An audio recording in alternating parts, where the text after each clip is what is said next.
Okay, this is Perry Peterson, and I am interviewing Nina Pence about her experiences in the profession of architecture.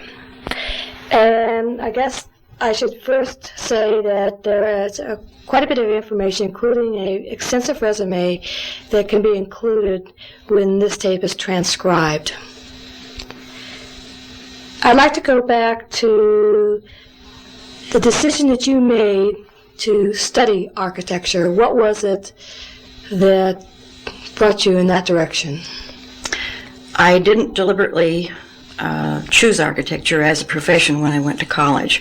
I got catalogs from several schools. I was living in Chicago at the time, and one of the schools that attracted me was the University of Michigan at Ann Arbor, and their catalog had in the School of Architecture and Planning had a program in landscape architecture that gave me all the courses that I thought I was interested in, which was some art, plant material. I've always been interested in gardening and plants, and I've always enjoyed math and science, so I kind of fell into it that way. I thought I was going to be a landscape architect. After the first year, we had to take a lot of courses with architects. We had to take the first year architectural design courses, and other than a little botany and things like that, the classes were almost the same. So once I discovered that there was such a thing as architecture, I decided that that suited my desires better than landscape did. So I transferred in my second year to architecture. That's very similar to the experience. I didn't go into Berkeley with the idea of landscape architecture, but we did work very closely, and there was sort of a generic design approach, and it really didn't matter. At one point you would be selecting beam sizes or plant material, but you were looking at things almost in a very organic fashion, way. Holistic way, and I think that seems to make a lot of sense, that you could go from one to the other without making a major leap. And the fine arts were heavily emphasized in all these programs, too. I think maybe, at least at Michigan, more so than what I've seen in other schools since then. We were required to take a lot of life drawing and classes, watercolor classes, things of that sort that I don't see students taking today, simply because there probably isn't enough time. But I feel that really contributed greatly to my broader experience. Now, in your education at Michigan, after having the 20/20 hindsight of all the years of experience that you have, do you feel that you were well educated to begin the practice, or were you well educated to learn the practice? Were you ready to produce when you came out of school, or were you ready to learn how I to don't produce? think anybody's ready to produce when they come out of school. There's just too much to it. But looking back, I think I had as good an education as anyone could have gotten then or now. One of the requirements in the first junior year was to work one summer for a registered architect for 3 hours C credit, which a lot of us protested because it brought your grade point average down. And I was fortunate enough, my parents had moved to Oregon by that time, and I found a job with a local architect here, with whom I did my apprentice work the whole time later. I worked 2 summers for him, and looking back now, I think, and going to other schools like the University of Oregon through the years, I really think that I got as well-rounded an education and as good preparation as anyone could get for the profession.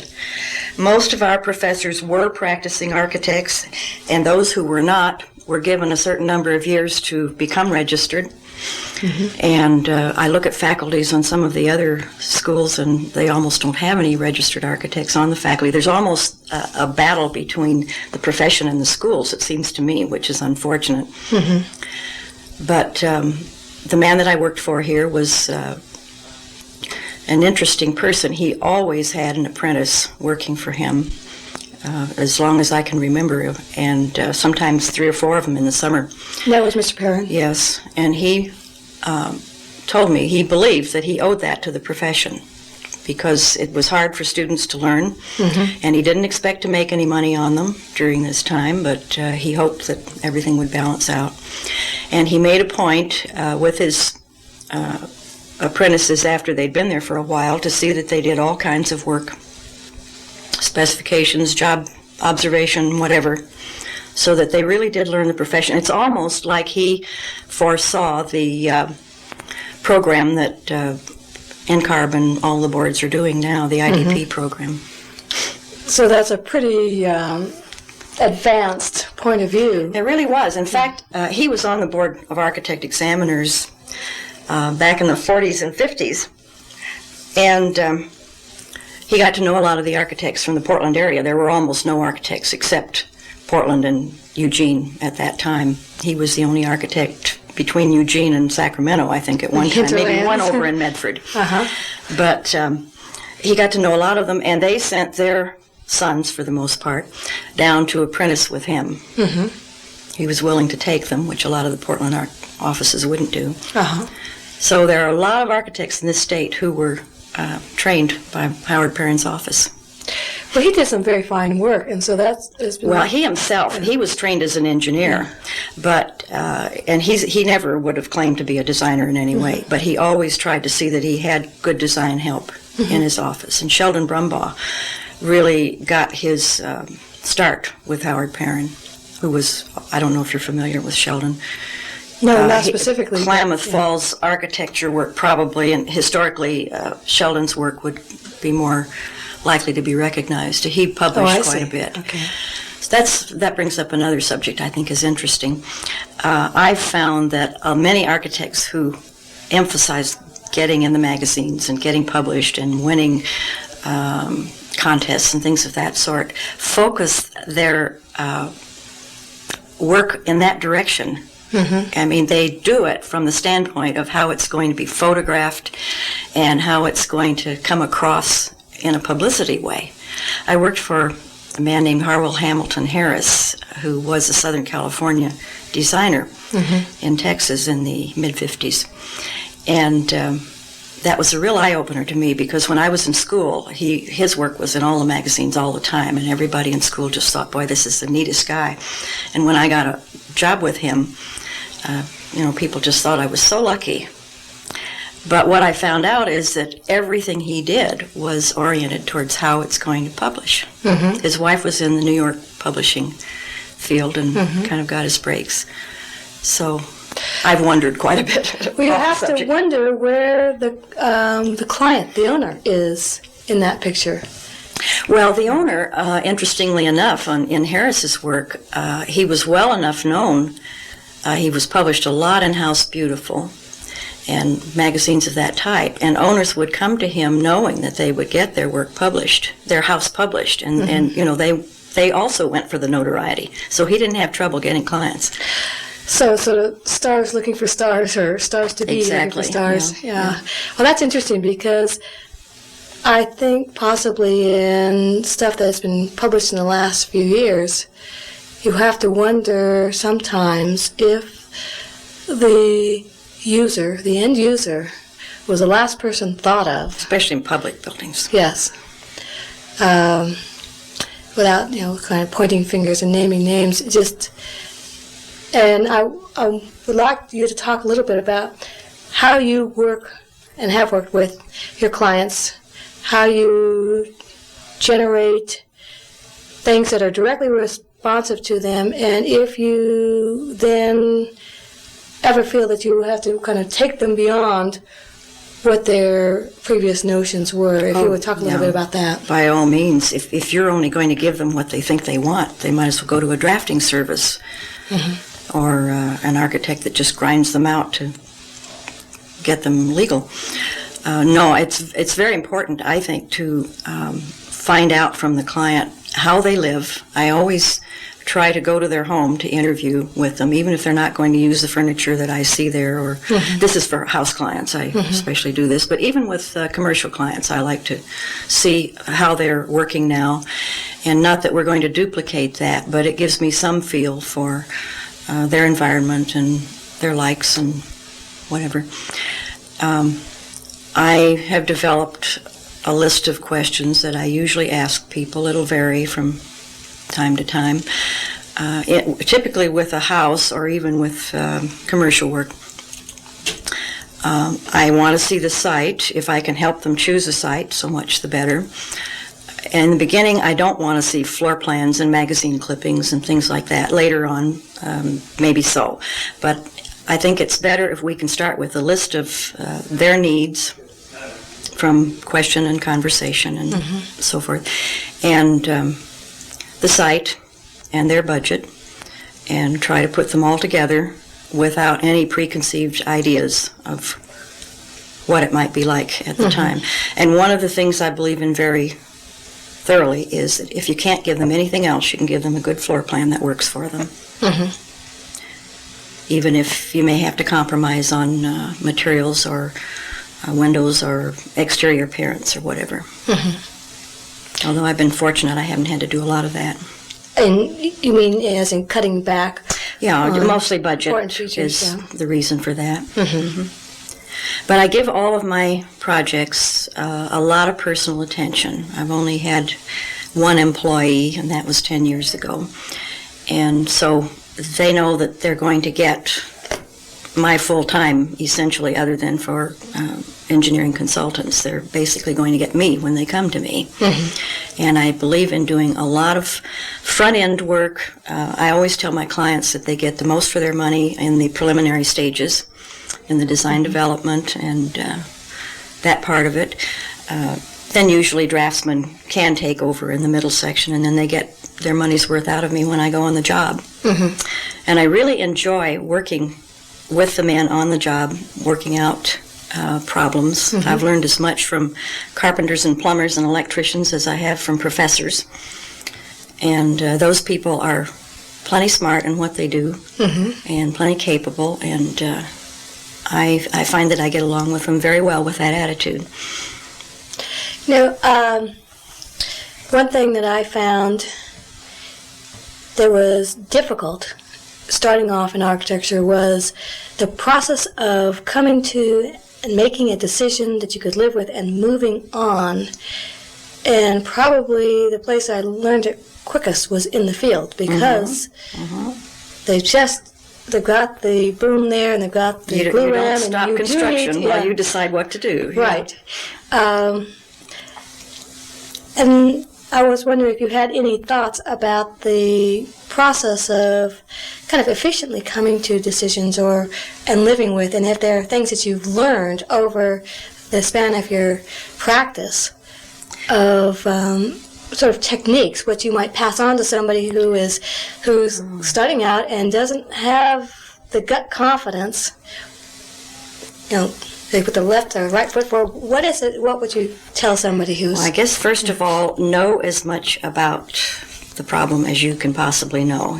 Research well, ask all the questions you can, get as much information as you can. And then you have to start analyzing and throwing out what you can't use, and what you're left with, hopefully, will contribute to the solution. Of course, even with all of that, I think it is the hardest part of the work for me is finally arriving at a solution and thinking, yes, this works, and don't try to do another one that you know will work too. Almost invariably, when I do that, I'll come back to my first solution and maybe vary it a little bit. But I always seem to have to explore other possibilities before I'm convinced that this is in mostly preliminary design work. But once you do that, you just have to say, well, time won't allow me to do this forever, and the money certainly won't allow it. But once you're into further along in the job,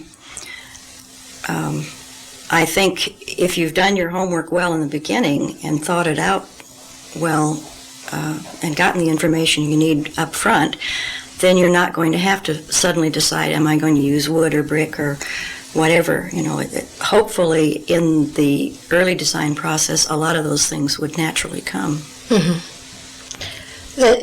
that you're thinking structurally and material-wise and so forth. I was as this trained thing is that not- way, yeah. and not only trained that way, I was educated, fortunately, in the era of Frank Lloyd Wright's heavy influence. And not so much how his buildings looked as his philosophy.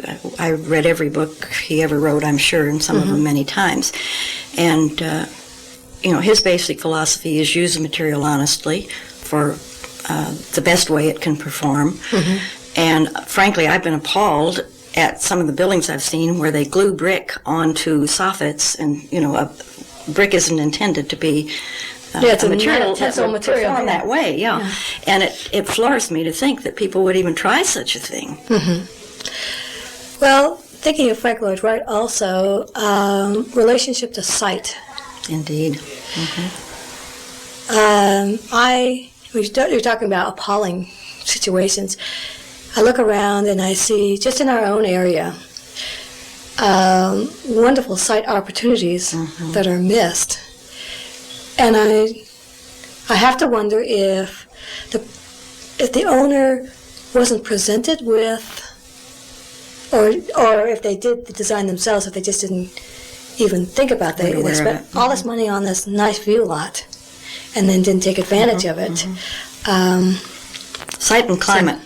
Our climate, you can have one climate in your backyard and another in your front yard, depending on which way you're facing in Klamath Right. Falls, or on the north side of the hill or the south side. Right. And you're right, we have so many wonderful sites here, even yet, all over the county. And again, I was trained at a time, believe it or not, we had to do a solar house when I was in school. And we had a textbook that was called Your Solar House.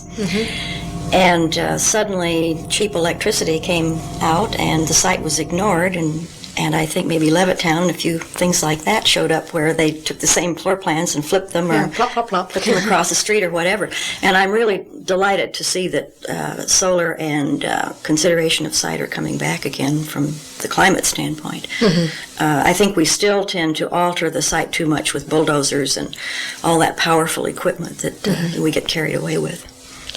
Do you think that, in a way, the cost of energy has helped us to look Yes. at our environment? Should help us more. Yeah, been beneficial in that respect. It's forced us to take some looks. Of course, in the late 70s was when we started the solar movement again, and then it died because of mostly lack of federal commitment to it. And now it's picking up again, and I hope it goes this time. There's a lot of work being done in solar, not just in architecture, but other things too, especially photoelectric generation, that kind of thing. And there's, even in spite of the lack of funding for research and whatnot, there are enough dedicated souls out there that are working on it. And a lot of new materials are showing up in building that are going to help a lot, I think. Do you think it's more interesting to design a project today with those new materials than it was to do a similar project 20 years ago, maybe 30 years ago? Yeah, interesting, I guess, would be the word for it. Life is a lot more complicated today than it was a few years back, and I often say I think I was more lucky than anything else getting into the profession when I did, because things were a lot less encumbered with codes and even budgets, although, we always think that cost limits us so much, no matter. Then I never dreamed that a building would cost $100 a square foot. But it's Well, we pretty never common thought the now. gas would go over $1 a gallon that's either. right, too. That would not But be possible. I think it's a challenge, and I guess we have to meet those challenges. What part, let's first talk sort of on the positive side. What part of the practice of architecture appeals most? If you were to say, we work in a very varied and interesting profession, and that's, I think, its large appeal. But there are probably areas that each one of us as a practitioner likes or dislikes more than the others. And what would you say are the areas that appeal most to you?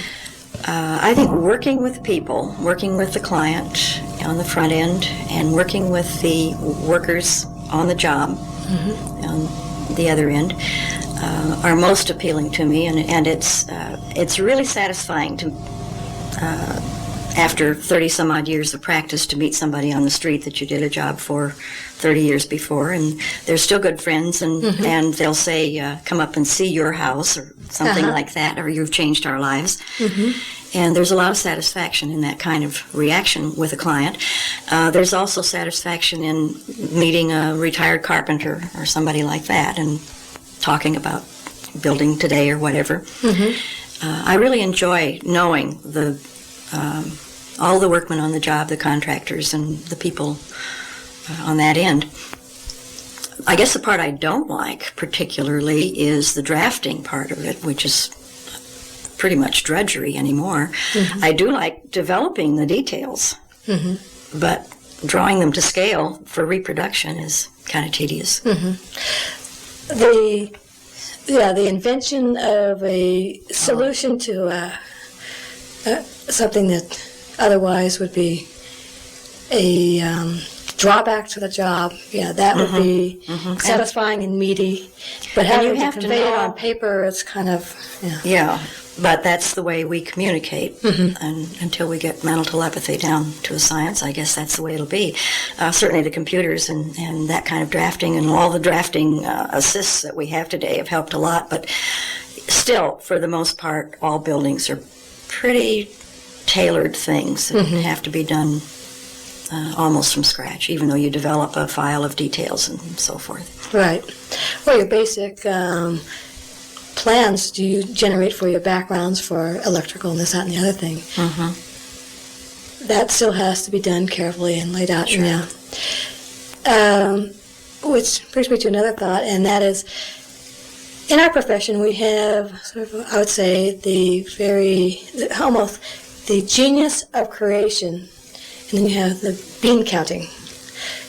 And there are probably those two aspects to almost everything that we do, because you could pick on specifications and say that's a lot of bean counting, but at the same time, the proper selection of items, properly specified, so forth, to make sure that it in fact fits the need, that it will properly wear, be maintained, this, that, and the other thing.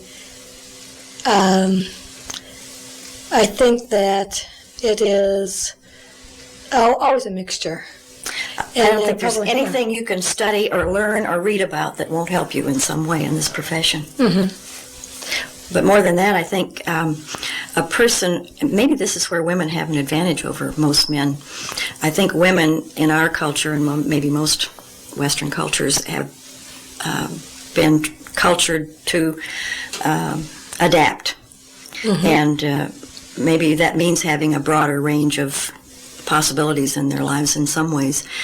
I guess what I'm trying to say is that women may find it easier to do the bean counting and then turn to the design and then do something else, because that's kind of the way we grow up, is doing all of these variety of things.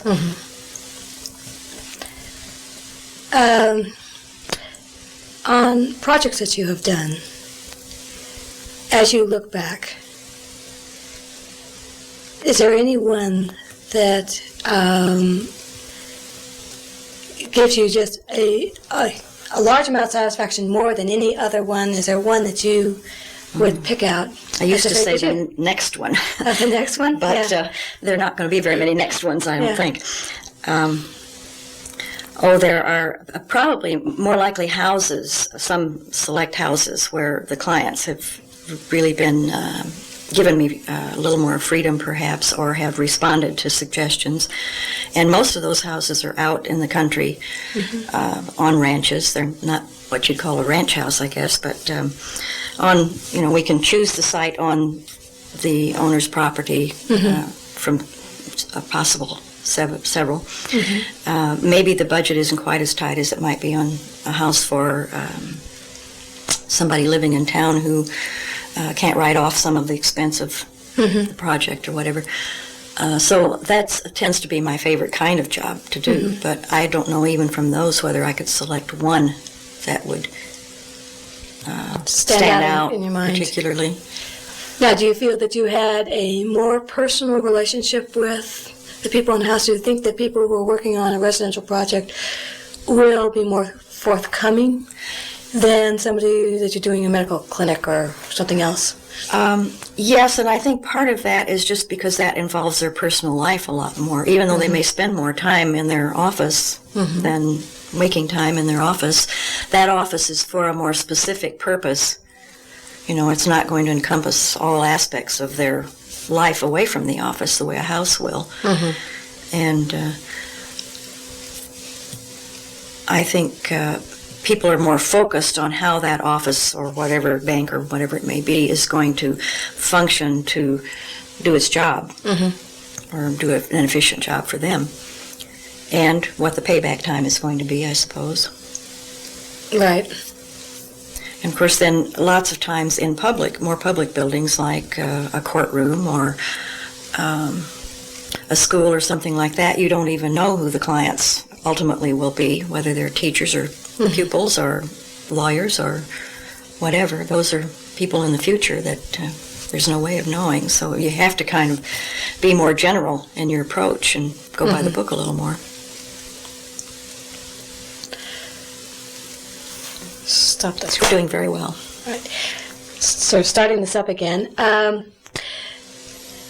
Going back to the education and the training of architects, because I think that all of us are concerned about the projects we do, but we are also concerned about how the profession will grow and continue and so forth.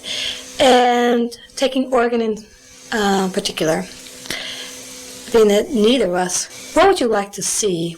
What do you think should happen to improve the chances of somebody going through the system and becoming a good, solid, practicing architect?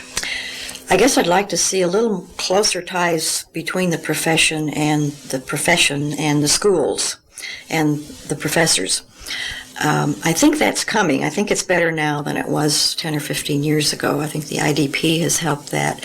And certainly the University of Oregon is a lot better now than it was a few years back, when some of the deans almost prided themselves on not being registered. And in fact, I knew people who came out of the University of Oregon in the 1950s and 60s who said they were told, don't worry about the codes, don't worry about anything practical. You know, this is your time to be up in the clouds and everything's wide open. And that they were not prepared for the profession, and they had a terrible time. Some of them never did pass the exams.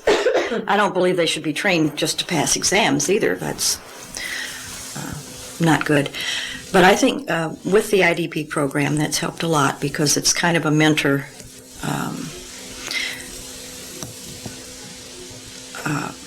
student or apprentice relationship, where it's, as I understand it, it's someone outside of the office where an apprentice is working, oversees their development in the profession. And I think I believe the IDP is almost legally required in most states now. So any architect who takes on an apprentice knows that that's a part of their responsibility. And it's meant more work for the profession, but if we care about the profession, well, then we have to accept that. And it means you're going to get better, qualified, more experienced help, drafting help, or students coming through and learning as they're working should really benefit their employers as well as themselves through this program. So I think that's been a big improvement. And I think out of that movement, the schools have responded to train their students a little more carefully towards the profession. And maybe they're not teaching them all the rudiments of the codes, but at least maybe they can look at a code book and know what it is. And how to kind of wind their way through. Yeah, because I don't feel that that's fair to a student. I guess the biggest complaint I've heard from young people going into the profession cold is that they don't even know what's expected of them, and they're shocked when they finally find out, that after 5 or 6 years of expensive college, they're still just on not quite to the first rung of the ladder. Right. Yeah, they're sort of the pariah that say, "Oh, wouldn't you like to get your first job someplace else and maybe come back?" Yeah. I do remember being in that position. Sure. So you were talking about your education at Michigan and how broad it was, and I think that probably is very important to have a well-rounded individual because you are communicating with a variety of clients and contractors and everybody in between, and so that if you come out of a very narrow way of training and thinking, I'm not sure that you can bridge. I think that brings up a point. I've noticed that the schools who have a star as their dean or as the head of the architecture department, somebody that publishes a lot and is gone a lot on tours or lecturing or whatever, I guess the schools do this for notoriety or to draw students or whatever, I don't know. But I think those schools tend not to prepare their students as well as the schools more like, for instance, Cal Poly at San Luis Obispo, which is really a profession-oriented school, and yet they give a very broad program there. I don't know what the University of Oregon mix is now between sort of concept and design and broad thinking and nuts and bolts, because having been Berkeley myself, it was more the broad concept, but we were getting a well-rounded education, and we were missing some nuts and bolts. At the same time, would you not think that if you went too far to the nuts and bolts, you would be well prepared for that first job, but when it comes to better general, for a drafting job. general problem solving, you might be somewhat weaker. I think that's true. And it's just as the emphasis is. And you see that in individuals, of course. Some people have strengths in structure, and some have strengths in design and weaknesses in other fields. I guess that's sometimes where a partnership is fortunate. They can complement each other. I don't know about the University of Oregon in particular. As I say, I think it's better now than it has been in the past. And it's my understanding that Berkeley is better, and I haven't followed Michigan that well, or some of the other schools. So I'm not saying that people who come out of Michigan are the best, or Berkeley, or San Luis Obispo, or whatever, because most of it depends on the individual. But I do think some of the schools have not been fair to the students when they don't offer the broad range of possibilities. Right. And just tell them, oh, don't worry about that. Incidentally, I don't think it was true when you were at Berkeley, but I was on an NCARB, NCAAB accrediting team to Berkeley in 1980, and a couple of us on the team were truly appalled that Berkeley had no requirements for structural whatsoever from their architecture graduates. That's entirely different from the old The program, I understand, is very different from, and now I think it's different again. But at that time, they were so broad. This was in the Jerry Brown days. Yes. And the people who were in control, I guess, were his appointees, and they were really broad. I mean, what we were told was, well, any student who is serious about the profession is going to elect those courses. And they truly didn't believe in requiring you to do anything. That was up to you to decide what was important and what wasn't. But as a student, you don't know. Of course not. It's almost like telling that child after he's been run over by a car, well, you elected to go out on the highway. But that's really kind of sad because of the opportunities that were missed. Yeah. Because prior... now, Tom and I were out of there early 70s, 71, so when we were out of there. We were offered structural courses that were just for the architects by the very best of the civil engineers. And it was considered to be almost unfair by the the kids who were in those departments, because how is it that you guys get to take this and this and this and this professor, and I may get one or two of them? It was your crowded courses. Yeah, if I work my schedule right, and that's too bad to find out that they had swung the other way, and hopefully, and maybe these things are cyclical. Oh, they are. I think everything in life is cyclical. Because you were talking Thank about, heaven. yeah, at one point where they're saying, don't worry about registration, don't worry about any of this, and then probably responding to what was going on outside eventually, and then swinging the other way. Yeah.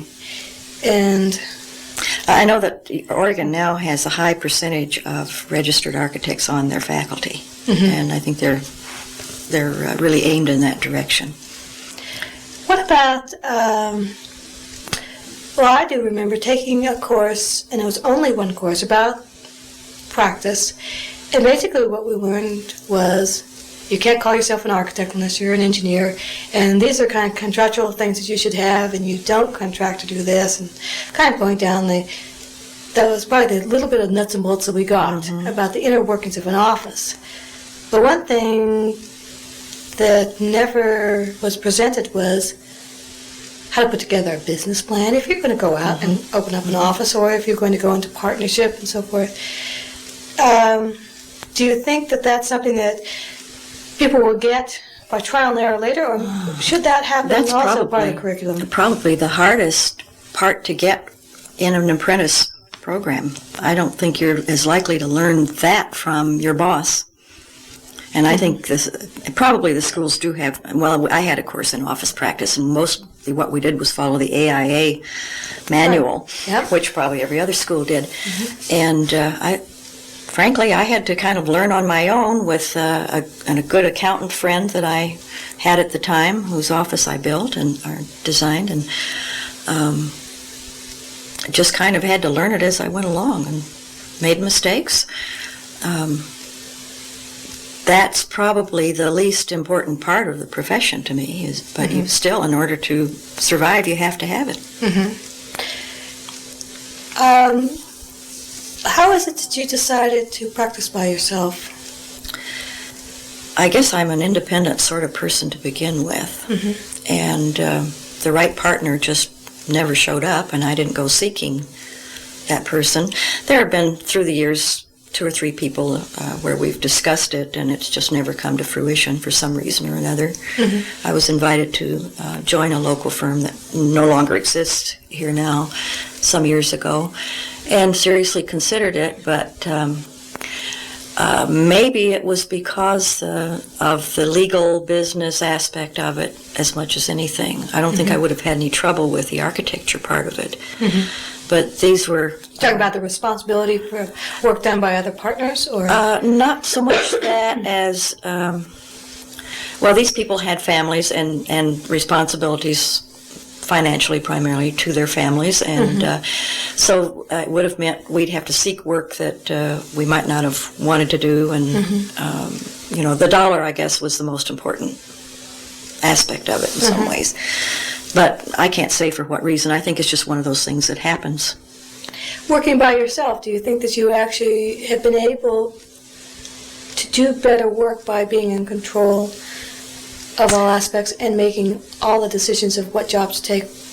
In some ways, but I think if you have a good partner with whom you're compatible, you can discuss these things with them and maybe get a little perspective or guidance from them sometimes. I might do that with, in fact, I have done it with other architects, and I'm sure you have too. We've called each other from time to time and said, what would you do in this situation, or have you ever run into it, or whatever.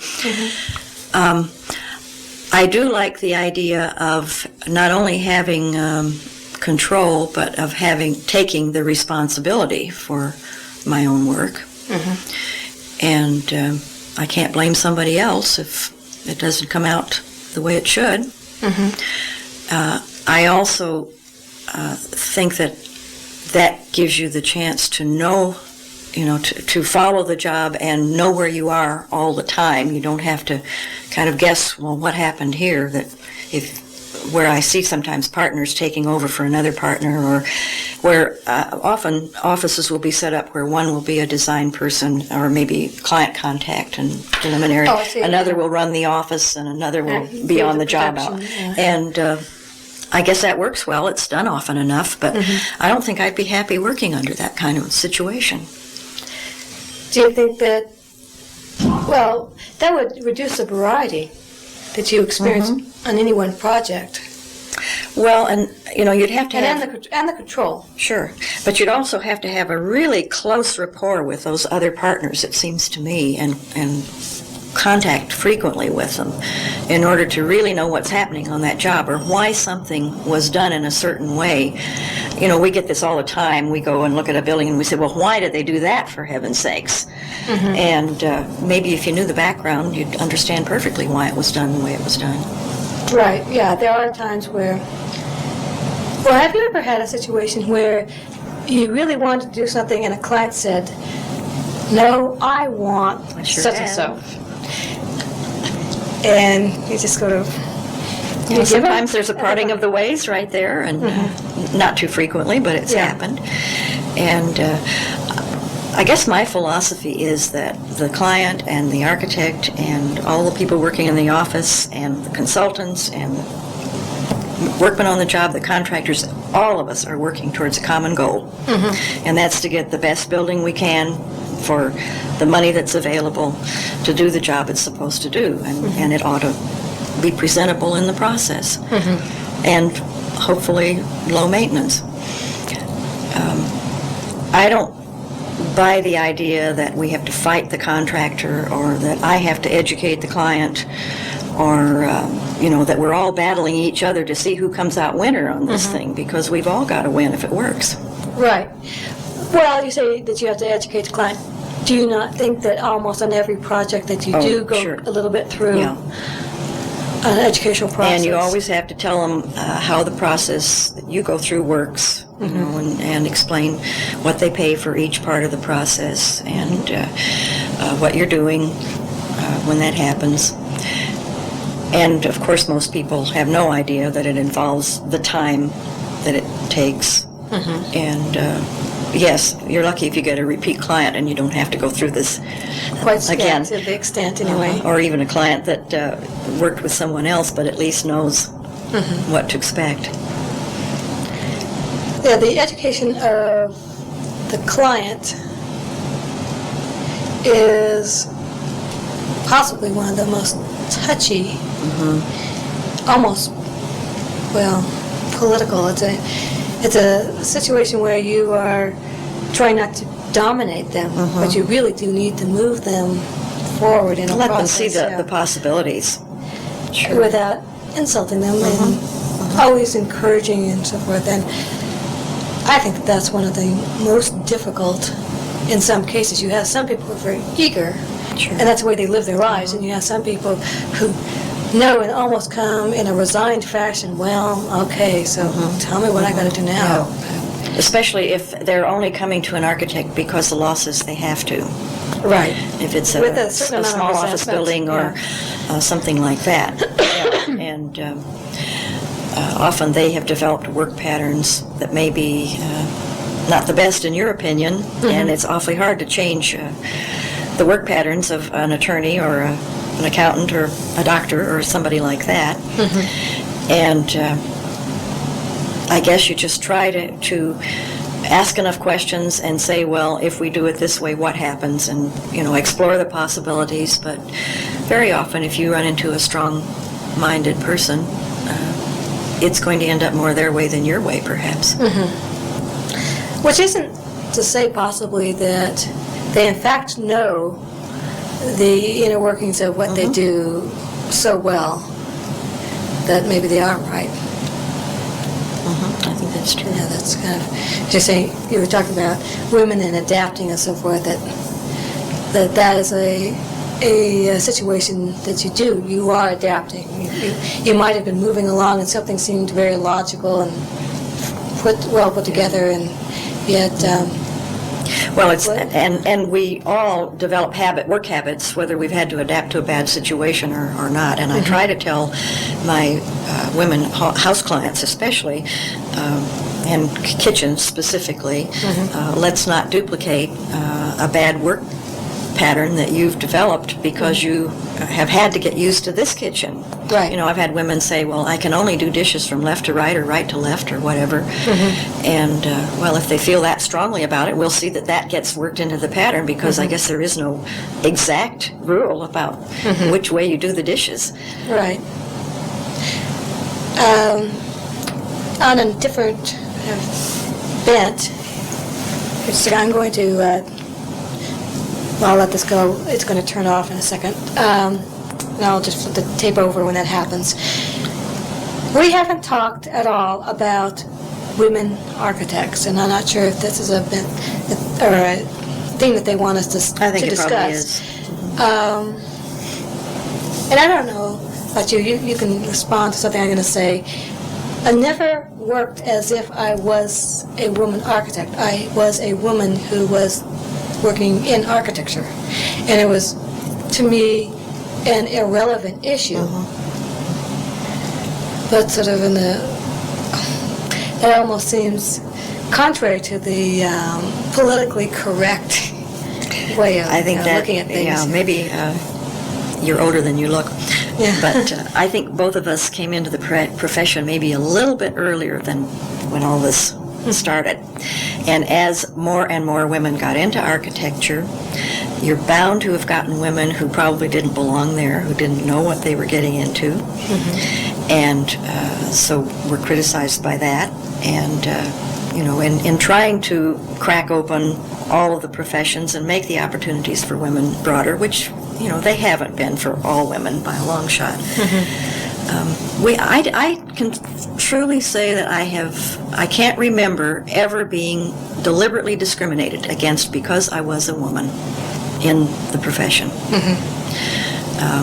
Sure, there have been some insinuations or things of that sort at time, but I think you can ignore those things. And you're talking about just stupid remarks? Oh, yeah. I mean, everybody gets that kind of thing, men and women both. That's more a personality thing than it is a gender. But I'm glad to see more women in the profession. I think it's healthier for everybody. But I guess I'm like you. I don't see the big distinction between men and women that a lot of people do, even though I might point out that women, because of our home training and cultural training, might view things in a different way. I don't think it's something that's born in you that makes a difference. It's not a biological thing. Well, they refer to male and female characteristics separate from whether they belong to a woman or a man. And it's my understanding that these sort of creative processes have been dubbed as feminine. Yeah. I don't know why. And, well, I think you have to take that away from, is it a man or is it a woman? It's just, and it's almost an unfortunate... It's the nurturing characteristic. Which, it's almost an unfortunate choice of terms because we keep on coming back and assuming, or the assumption that a woman who is interested in putting together the structural aspects of a building and calculating, the beam loads, this, that, and the other, and coming down with proper footings and so forth, that she must be kind of mannish because of the mathematics and so forth. And I'm wondering if in the educational process that we can't sort of de-sex those stereotypes. That still needs to be done, I think, because statistics say that girls are very good in math. Did it stop? No. Up until, about 8th grade or something, and then all of a sudden they discover they shouldn't like math or shouldn't be good in it because the boys might not like them. It's turned off. Yeah. Now, I see in a couple other things, though, that I think it's absolutely wonderful. Comparing my own high school situation to what's going on now, sports have been a vehicle for girls to excel, to go ahead and be aggressive and confident, so forth. And I think that that is helping to break down a really stupid and limiting stereotype. And the people at KLAD gave me. Oh, wonderful. Let me borrow this. Anyway, we were talking about the using the sports as a vehicle to get girls past the point of being not being confident, not being going ahead and being aggressive in the right situations and so forth, and in this community, sports being almost overemphasized. That if you're an athlete, you're terrific, and if you are a nerd or a geek or those things, and those are awful situations. Yeah. And I'm just hoping that the trend in sports will be something that'll go into other places. to the arts and all of academics and so forth. Well, and I think the tendency now is if a boy wants to take home ec, that's fine, and if a girl wants to take shop, that's okay. I don't think I could have taken a shop class when I was in high school. I don't think they would have allowed me to. And I don't know of any boy ever having taken home ec when I was in high school. So I took a lot of shop classes after I was out of college at the night shop classes at KU, you know. And that helped me in my profession a lot. You know, if you can know how something goes together and know the tools that these people have to work with, that it will help you a great deal in knowing the limitations of some of your designs. Or, you know, so many times details can't actually be done the way architects draw them, because they don't understand the process. You can't get a drill in that angle type thing. Yeah. That's one thing that I know when I was between school and the point of being registered. The last place that the office was going to send you was out on the field. And I don't know still why. That way, I think.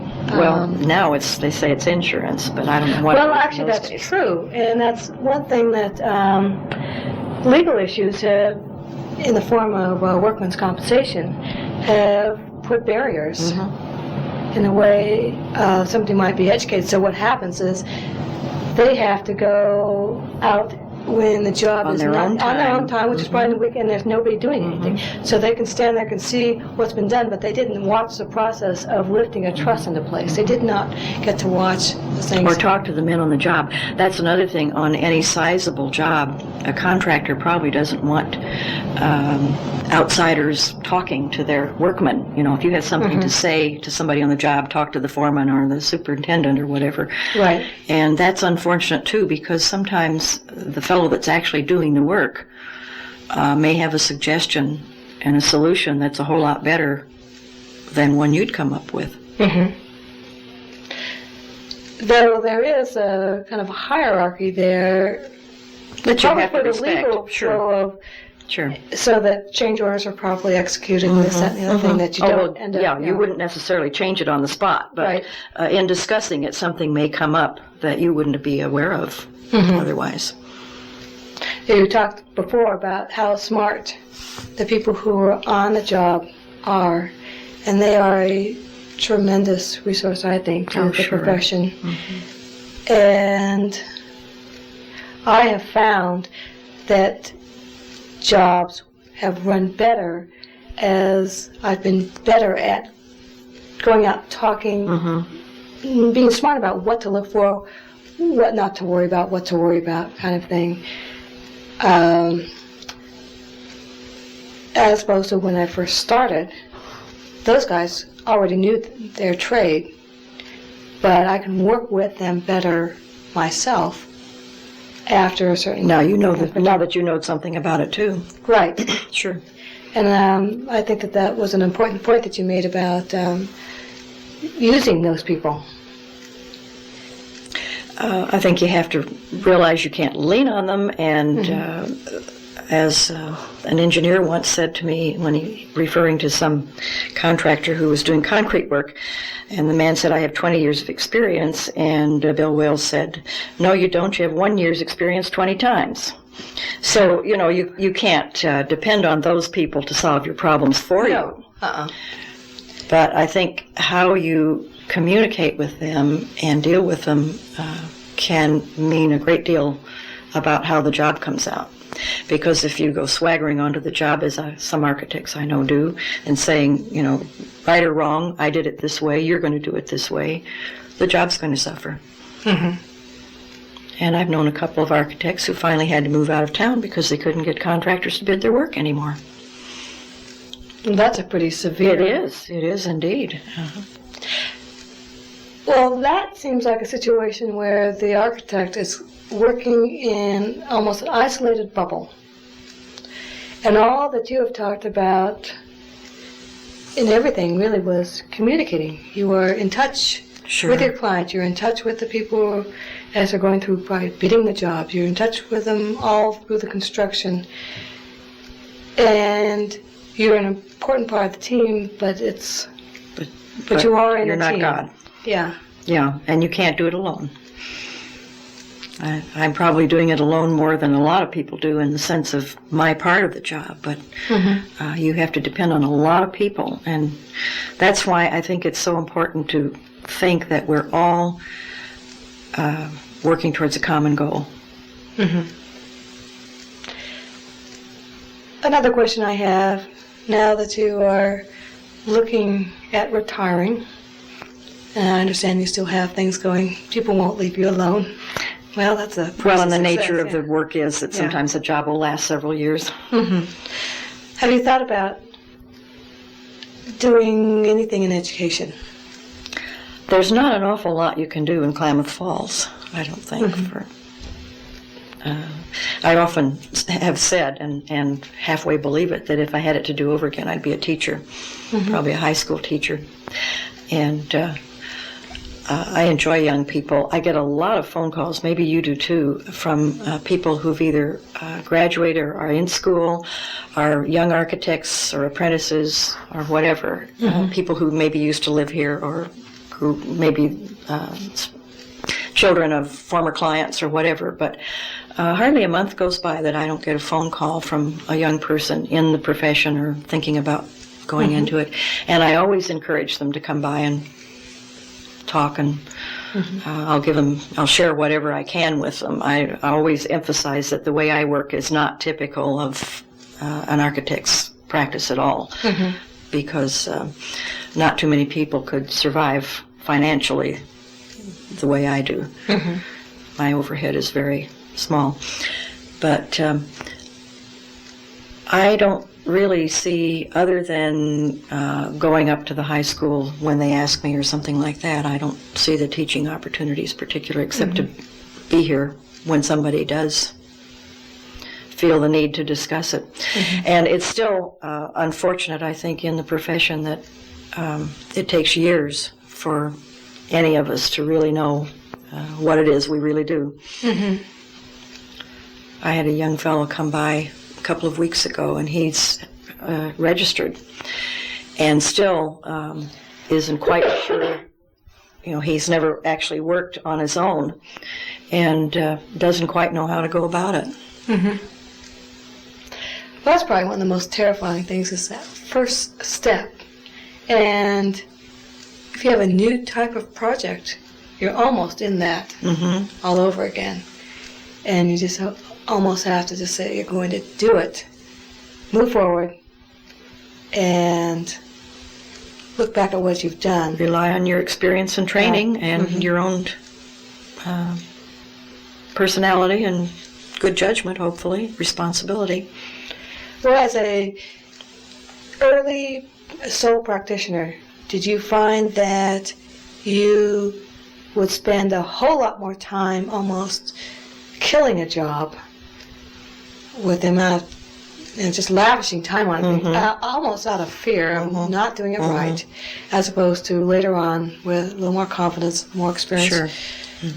Because I think that might be a common pattern, and you talk about this young man who is facing that, and that might be just growing up in the profession. I think it is, and I don't, again, the more information they can get, the more, the broader the school, the education is, et cetera, but that's the nature of the beast. another question that's been raised to me by people who are in school or going to go to school in architecture, where would be a good place to start getting a job? And I was just wondering, do you think an urban area like Portland or Seattle or so forth is more appropriate? I suppose the job openings are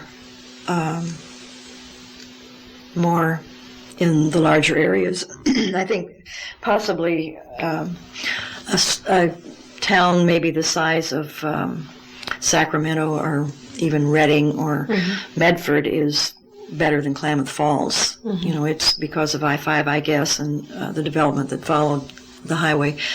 Medford has grown much more. The Rogue Valley has grown much more than we have, and that's a mixed blessing, I think. I think slow, steady growth might be a little better in the long run. But, you know, the job opportunities just aren't here, and unless you're somebody's relative or, you know, have some door open to you that way, I would think it'd be very hard to find a job right out of school. Well, I was also wondering about, first I know that you've been a member of the AIA and traveled, had to travel to meetings quite a distance, and I was wondering if opportunities like that are a little more readily accessible, so to get the exchange of ideas, find out about what are the projects going on, so forth. Oh, that's if you're in, and how important that is for somebody who's just starting out. I think it's very important. Of course, a lot of the students are more likely to have done that than people who are in practice and can't get away quite as easily. I think I know I did more traveling in the 1950s when I was still working for other people and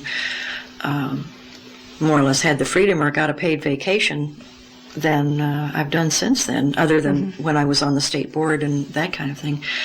But yeah, I think it's very important to talk to other architects and know how they're doing, what kinds of jobs they're doing. I don't get an awful lot out of the magazines anymore. I used to read the architectural magazines a lot, and other than technical reports, those projects were made for. I think a lot of it Rolling might Stone be that. kind of, I guess the other thing that I've seen, which I cannot even accept, let alone adapt to, is the god-awful designs that I see coming out of the profession in the last 10 years. I think it's changing a little bit now. I think I can see a little bit of revival or maybe even totally new design approaches. Now, you're referring to the very postmodern. severe, postmodern kind of shock value stuff. Yeah. But, that has permeated a building like I would never have believed it could have. And I think it's, frankly put, I think it's a reflection of our society in the last 10 years, and the phoniness, the greediness, the I'm going to get mine while I can, and if it means that I have to present an image that is not me, I truly believe that architecture does reflect the society it comes out of. Well, I find that very reassuring when you say that, because there have been so many buildings in the flesh and those in the magazines that I felt like I must be living on Mars, because I'm so far away from that I cannot even grasp it. I wonder if maybe everybody doesn't feel this way, but somehow they think that's what I have to do to make it in this world today. Until somebody says, the emperor has no clothes. Exactly. In this, I'll bring you a copy of this book that Ellen Nichols wrote, which was on 50 women in Oregon. And I am looking back almost 10 years now since that was done. The Portland building was under construction at that time, and I was on the State Board of Architect Examiners. And there were 2 or 3 well-known Portland architects whom I highly respect. They were really exceptional people on the board at that time. And I asked these people, how could the Portland architects have ever let the Portland building happen, because it was an AIA competition, and Oh, I didn't know that. first it was done under the AIA rules, except that it wasn't. The decisions weren't made under the AIA rules. Johnson, whose first name escapes me at the moment, was the juror. One juror was all they had. They hadn't even gotten anything from the man who finally did the building. And he said, why don't you let this young man present something? It was not, there were several of the rules of the competition that were broken. The Portland architects sat on their hands and held their tongues and didn't say a word. And they should have screamed to high heaven. In the presence of what I'll call a rock star. But that man was not a rock star at that time. He was sort of coming, but were they intimidated, do you I think so, and I think they were scared to death that someone might say, oh, it's just sour grapes, just because you didn't get it, you're complaining. Mm-hmm. And I think the Portland AIA as a body should have protested the way that was handled. Mm-hmm. And I think it was Philip Johnson who came to Portland thinking, here's a bunch of hicks, mm-hmm. that I'm going to show what architecture is all about, mm-hmm. or else he played a very bad joke. Except for that joke has been played elsewhere, too. Oh, yeah. So. Well, and that's the pity of it all. But what I started to say, I watched that building go up, and I was very vocal about how awful it was, and I'm still vocal about it because mm-hmm. of the far-reaching influence it had on the profession. I just am still staggered by how something could happen like that. I graded architectural exams from about 1978 until about 1985. You're talking about the licensing? And I watched those exam solutions change, the design solutions change as the influence of this building, mm-hmm. or a postmodern influence, mm-hmm. Started happening. And before it was over with, I'm sure it got worse after I quit grading exams, but by 1985 it was just almost total. Well, the problem with, I think, the design exam is it's like any exam. You're trying to get the answer that you think that the grader is looking for. That's right. Which is such a different... Oh, it's very subjective. And I don't know how you get around that. That is a huge issue in itself, because you probably are going to have people who will then fail. Who are very good people. Yeah, who have set aside their better instincts. Mm-hmm. The whole licensing process is a very difficult thing to... It's even worse now, I think. Number one, virtually all the states have gone to a requirement for a first professional degree before they'll even let you think about taking exams. And many of the schools... Wrong? Yes, I do. Many of the schools have gone to a 6-year professional degree program. Mm-hmm. It's wrong for one thing because it locks out an awful lot of people who might be very good because they just plain can't afford to go to school. Schooling. Okay. For years, the profession used to allow people to maybe have some schooling and work in the profession a number of years. And if they could pass the exam, which is a minimum requirement, passing that exam, I mean, they're not going to get out and do some awful thing because they haven't gone to school, because they still have to pass the same exam everybody else does. Mm-hmm. I think it's a lot harder to do it that way, because you have to be self-taught. They weren't very generous also with the credits. That's right. Yeah, and it took a lot longer to do it, but some of the best practicing architects I know did it that way. And I think it's just locking out more options, and the reason I guess one of the reasons I'm so vocal about it is I was on the state board and went to NCARB conventions or national meetings, international meetings, where a lot of this stuff was decided. And the exams changed tremendously during the time that I was on the state board, from about 1977 to 85. There were several different major changes. And again, that was primarily because of California. I think California is the bellwether for the nation. Well, when they threatened basically to go Pull their out. way. Yeah, and they did finally pull out and came back. But a lot of these decisions were made to try to make the profession more like the medical profession is. And I think, if anything, the medical profession needs to be made more like the architecture profession is. How is that? I'm not sure that I follow. Well, again, it goes back to this business of image in the public eye. Oh, I see. By making everybody have that 6-year degree, or finding a 5-year program someplace, should there still be one. Going through IDP and then also. taking exams, that makes everybody cut from the same cookie mold. Okay. Or at least it tries. And Do you think that is a chicken way out dealing with? Yeah, I do, and I think it's kind of like so many other things that have happened in our society because of professional insurance, liability insurance, and a lot of the fringe things that influence the practice so much today, and that have caused a lot of limitations. You know, codes have come about because of a lot of this, and architects are over-designing in some cases because they want to protect themselves from possible liability. Speaking of parallels to the medical profession. Exactly. And I think it's unfortunate that all of these restrictions have come about and limitations have come to pass.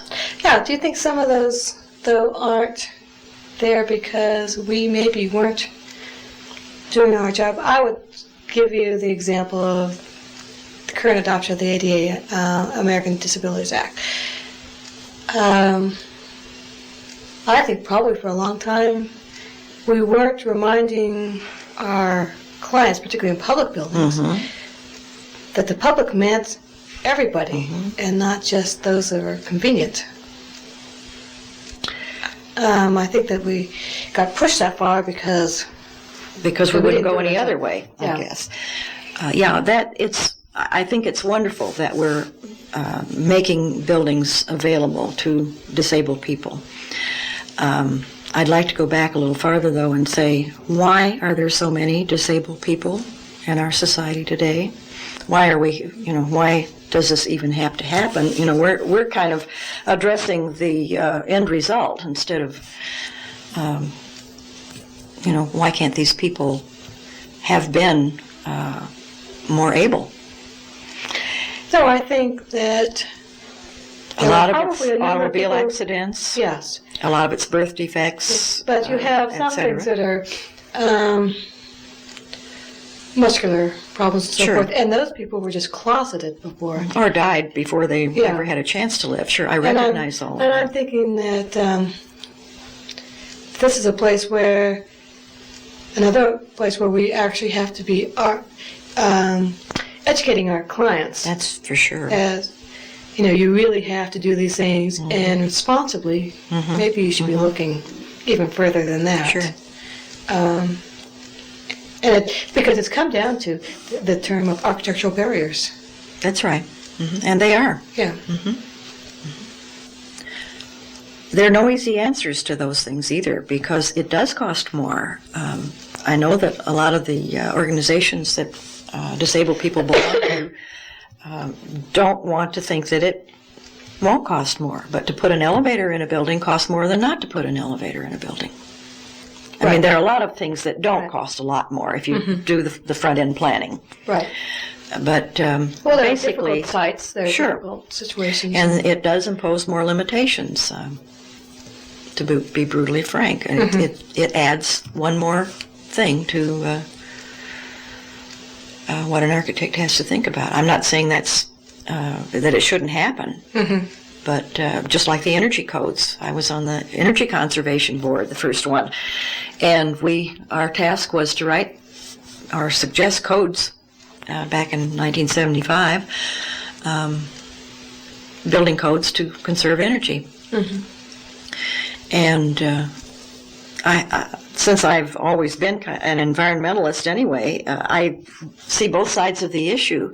And working with those energy codes has been a pain in the neck. And it's cost more money.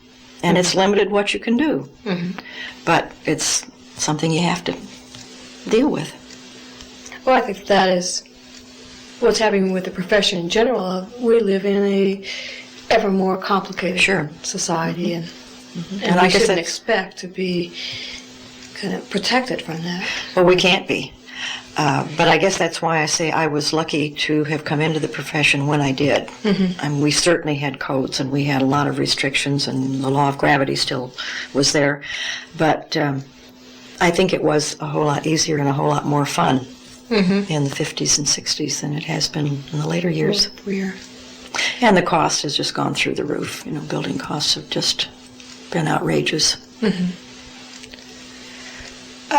you were talking about your participation on the Board of Architect Examiners, were you doing basically almost like a civic duty, returning something to the profession, or did you also get something out of that? Oh, I got a lot out of it, and probably the greatest thing I got out of it was meeting architects from other parts of the country, and seeing how things are done in other places, how other offices work, and meeting old friends. There's a woman in Colorado was on the Colorado board at the same time that I went to school with. She was a year behind me, renewing that acquaintance. But and in a way, without being competitive, kind of seeing how I stack up against other people in other parts of the country. You know, am I really in this isolated hole with my myopic way of working, or am I doing what other people might be doing? And it's, you know, through magazines and through the codes and everything else, I guess I pretty well have to do what other people do. So I'm not as isolated, even living in a place like Klamath Falls, as you might think you would be.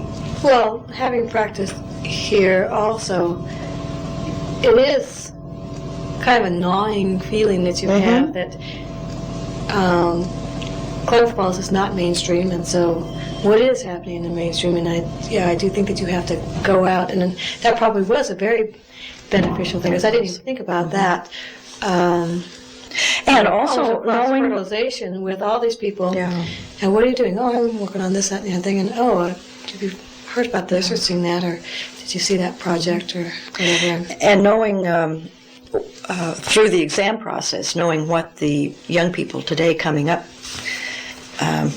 have to do, and also talking to them. We had oral exams. You know, everybody has to go through that little period of talking with the state board, and you know, just the, as you say, cross-fertilization with all the broad spectrum of people that you meet in that process. Also, I'm sure that it's made me a better architect in some ways. We had violations come before the board, and seeing how some architects would get into trouble, serious trouble, through carelessness or negligence or for whatever reason, sometimes maybe just bad luck. But that certainly made me look at the way I was doing some things and change some of the things that I was doing, the methods that I... From other people's mistakes. So I'm sure that I profited from that a great deal.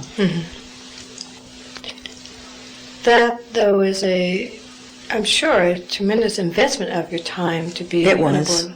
More so for me than for some of the people, because I had to spend a day traveling each way. But I enjoyed the trip, too, so I really enjoyed that a lot. But after 6 years, it was time to let somebody else do it. By the way, I think if the opportunity ever comes up, you should jump at it. Possibly. Get your kids up a little older. There isn't, as far as I know, there isn't a woman on the board now, and I don't think there has been one since I left, and I think there should always be at least one woman on the board.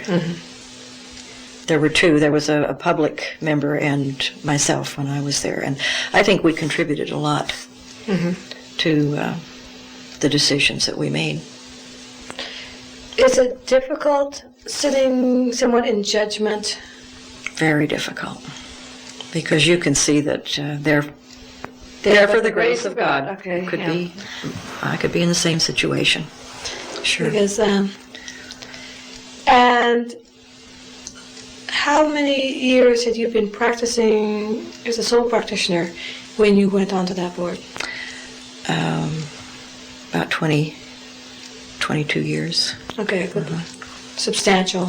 Yeah, fair long amount. time. And The people who are there generally have that kind of experience. yes, I would say they probably do have at least 10 years experience. Well, even 10 years is not Not a lot. a No. lot.